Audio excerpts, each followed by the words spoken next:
అందువల్ల మనం నరకానికి వెళ్ళడానికి ఆ ప్రభువుకి ఇష్టం లేకపోవడం వల్ల మనం చేసిన పాపాన్ని క్షమించి మనల్ని ఎంతో ప్రేమించి తన ప్రియ కుమారుని యేసుక్రీస్తు ప్రభువుని ఈ లోకానికి పంపించాడు.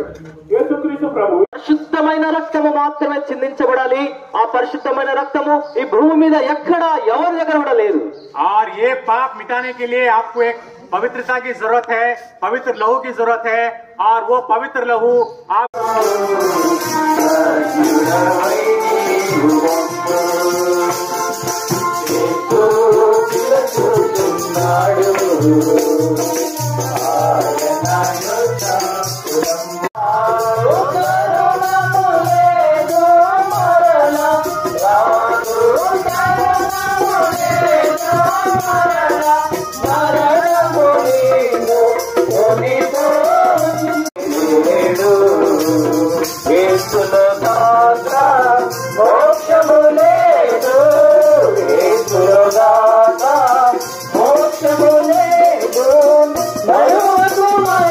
నిత్య నివాసి దేవా, రాజులకు రాజా, ప్రభులకు ప్రభు, గురు కాచి కాపాడుతూ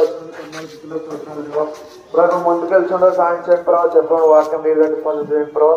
ఒక్కలా రక్షించబడ్డట్టు సాయం చేస్తున్నామని ముందుకెళ్తున్నా మీరు గౌరవిస్తున్నామని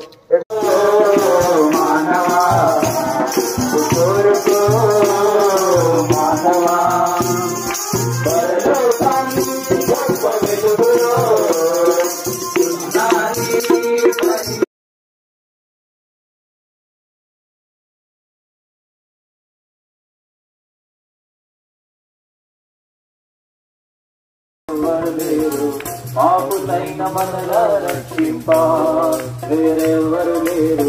పాపులైన మనలా రక్షింప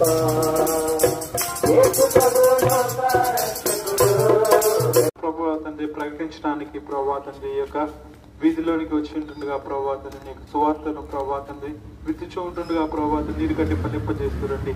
ఈ యొక్క శబ్ద తరంగాల ద్వారా ఎంతమంది అయితే ప్రభువా వారి యొక్క గమనంలోనికి వచ్చి వేరెవరు లేరు. పాపులైన మనలా రక్షింప యేసు ప్రభువు లోక రక్షకుడు.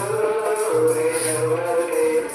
పాపులైన మనలా రక్షింప परमेश्वर के पास नहीं पहुंच सकते. అయితే దేవుడు లోకం ఎంతో ప్రేమిస్తున్నాడు. लेकिन परमेश्वर तो इस जगत से बहुत प्रेम रख रहा है. అందరినీ ప్రేమిస్తున్నాడు. वो सबसे प्रेम करता है. అయితే దేవుడు దేవాతి దేవుడై ఉండి